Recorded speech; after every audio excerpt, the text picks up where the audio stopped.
What's up, my loves? Welcome back for another video. If you're tuning in for the first time, I'm Ashley, and today you guys can see we are jumping right into it. So this is going to be a hair tutorial, and it comes courtesy of the brand Westkiss. You guys know I work with them often, and today they sent over this gorgeous curly wig.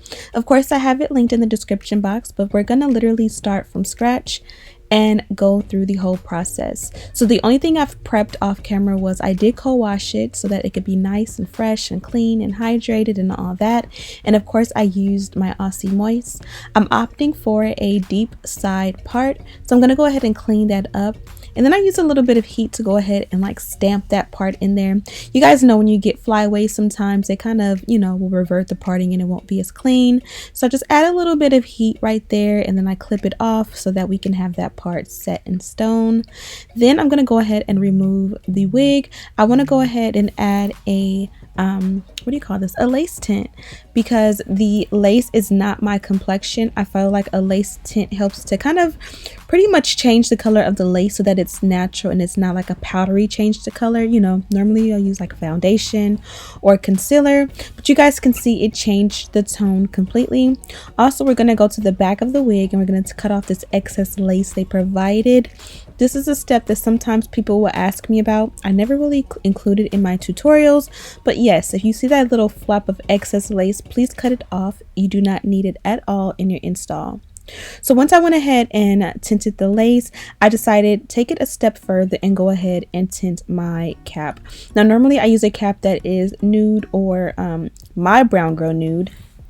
This one here is definitely a little bit off in complexion, so I went ahead and buffed in a little bit of my Bobbi Brown. I believe it's a foundation, but I use it kind of as a contour slash bronzer, and that's going to help everything to look flawless. We haven't bonded down, so all of these steps are pretty much prep steps, and it pretty much helps so that once we go ahead and install the wig, everything is going to look super flawless and neat, and there won't be many steps left to do. I also decided to go in and pluck out the hairline. I kind of felt like it was pre-plucked, but I also felt like it had a boxy uniform pre-pluck situation, so it looked really good. But you guys can see here it's very neat plucked. You kind of want it to be unneat, kind of, more natural and mimic what the natural hairline looks like. So I didn't go far back and make it too gradient. I just wanted the hairline in the very beginning, just in case I opted for a no baby hair look. I wanted it to look exactly like, natural scalp.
So now that we're done with that step, we are just going ahead and checking out what we got. As I said before, I didn't go in and like pluck it for the gods. You definitely can do that if you choose.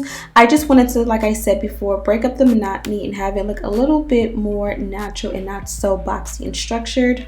Also, be sure to customize your lace around your ears. Most wigs will give you enough ear to ear you know, length, as you would say, so that no matter if your head is bigger than mine or smaller than mine, we can both customize the wig to look good on us. And this pretty much is how I customize mine, so that from ear to ear it kind of cuffs around that ear and sits really pretty. Now we are finally ready for the install. I'm going to do it a little bit different this time. Normally I would just cut off all that excess lace, apply my bonding agent, let that get tacky, and then apply the lace on top. This time I'm going to do a more of a stylist technique where you kind of cut it and work into 3 separate sections. Starting with the center, I went ahead and made 2 slits, and this is pretty much considered the center.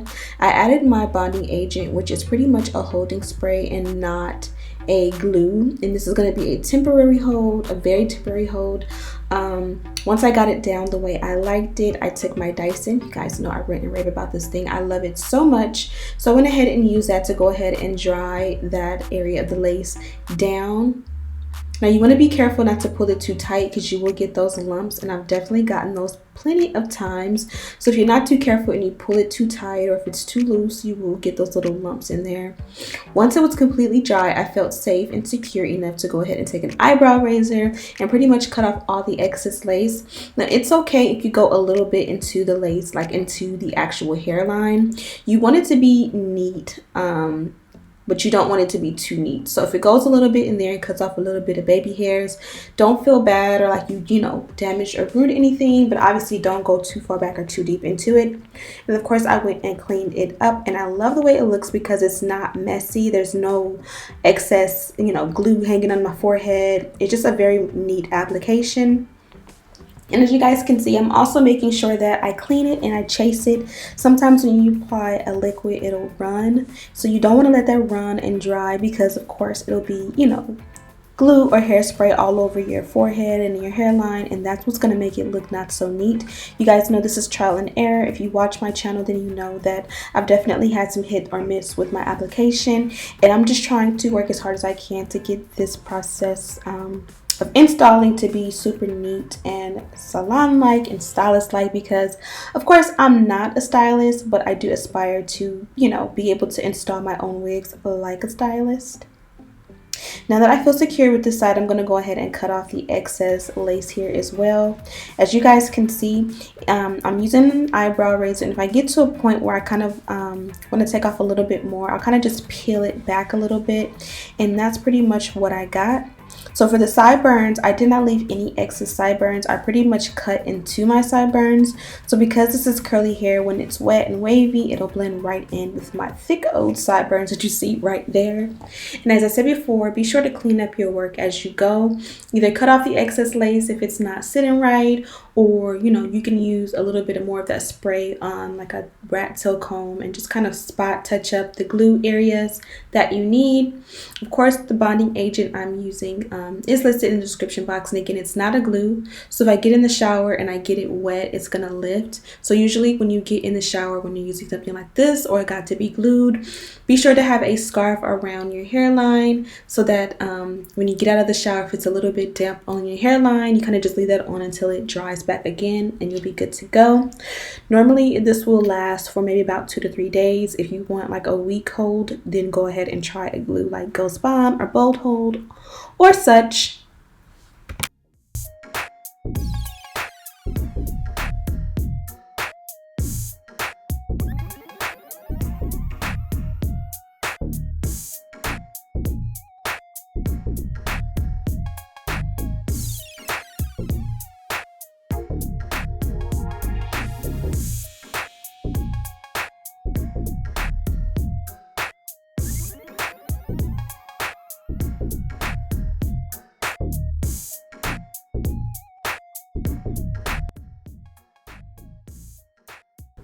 So next up, to finish off the hairline, I'm going to take that same Bobbi Brown foundation. Again, I use this as a contour shade for me, so it is a little bit darker.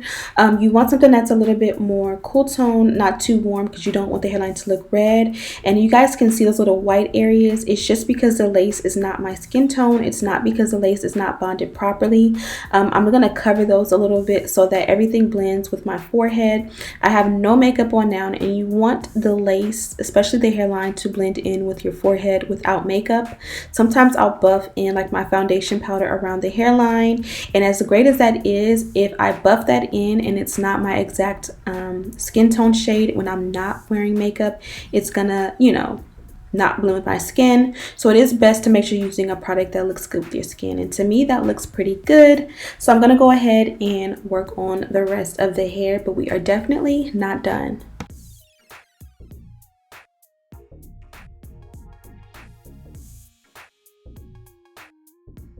Wait for it, wait for it. Oh, I'm trying to squeeze out that last bit, and boop. You guys, this carrot wax stick is life. I cannot live without it, and as you guys can see, I am using it to the very end. It popped out of the container and I refuse to let it go because this literally can last me for a couple more months, but I will not be cheap. I'm definitely gonna order another one. This is a holy grail product for me. I've always used this and I probably will always go back to it, and of course, again, I have it linked in the description box. But this is just gonna make the hairline look neat. At this point, I had opted for a no baby hair look, so I wanted you guys to see what that would look like, and I like to just use a wax stick to go ahead and make the hairline look super sleek and smooth, and I want it to be, you know, flawless. Each follicle look like it's growing out of my scalp, so I'm going to use that tandem with my electric hot comb, and this is going to give me a great look. Y'all, I apologize, the footage is a little bit blurry. I got a new lens and I'm playing with it, and I'm realizing that I was not in frame the way I should be, so I do apologize that, but I am trying to up my quality here on YouTube, and this was kind of a trial and error in that step.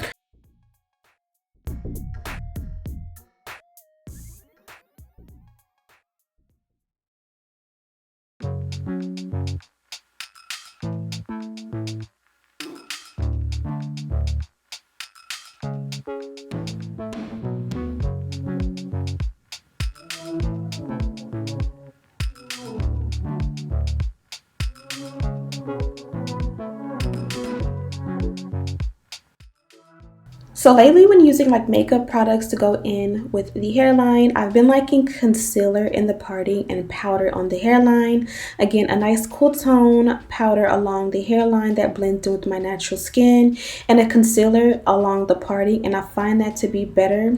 In the past, I would use the same thing that I would use in the parting along the hairline, and that's just not realistic or the way you should do it. So you guys see I'm doing something a little bit new on this channel. I've done it on here years before, but I kind of forgot about it.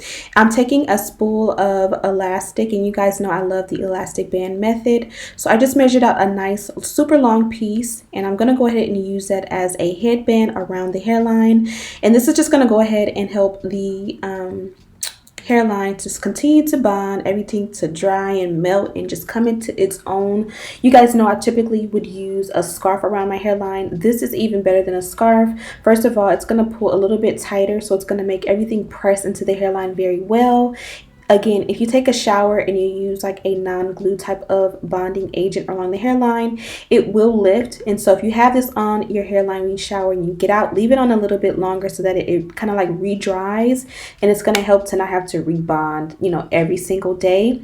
And then on top of that, when you're doing your makeup, sometimes when you use a scarf in your hairline, you can't access your forehead. So it's kind of thin enough so that you can do your makeup. It's just literally the best option that I've found.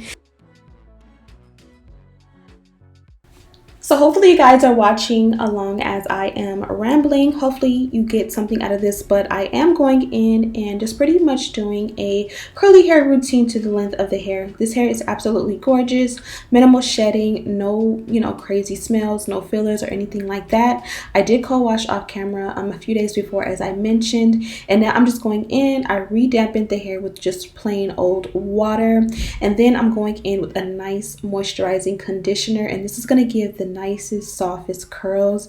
You guys can see with all that detangling and conditioning and all that stuff, I got minimal shedding. Now that we're done, I'm going to go ahead and take that off. And you guys can see this looks like it's coming out of my scalp. Again, I do apologize that the footage is not as crisp as it should be, but you guys can see it looks super flawless along the hairline, and that makes the biggest difference with an install. I'm going to go in with a little bit of my shapers. This holding spray works amazing to kind of give a crisp look around the parting and the hairline, and to me this makes the look finished in a way. You don't want it to look too soft. You kind of want that like crisp salon ready look, if that makes any sense. I kind of let that dry with a hairpin in my hair, and it kind of made the front look a little bit frizzy, so I just took a little bit of mousse and kind of re-wet it, and that's gonna work to fix everything off. You guys know me, I love baby hair. This was intended to be a no baby hair look, but I'm like, I gotta give something, so I gave it, you know, a little bit of a light baby hair look. Hopefully you guys love it, but you guys did see what it looks like without the baby hair. Mama got a huge forehead, so I like something there, and I just feel like it looks more natural, like on an everyday basis. I like a minimal install, and if there is baby hair there for me, it's easier to put on a wig day after day after day when I kind of have something kind of camouflaging that hairline, and I don't have to do as much work.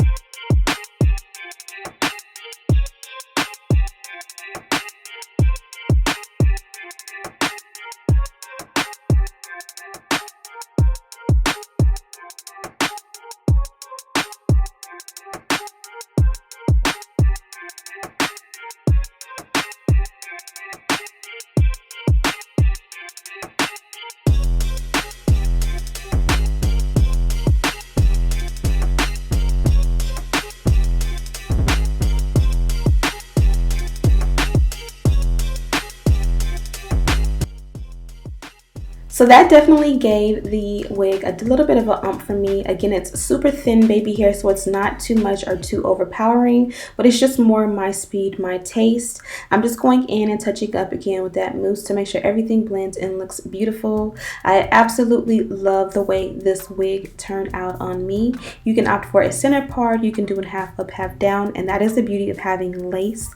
Again, this one did come from Westkiss. Thank you, Westkiss, for sending me yet another wig. Love, love, love. And as you guys can see, I am feeling myself. So thank you guys so much for watching. Don't forget to subscribe, turn your post notifications on. I'm gonna hit my lips with a little bit of gloss bomb.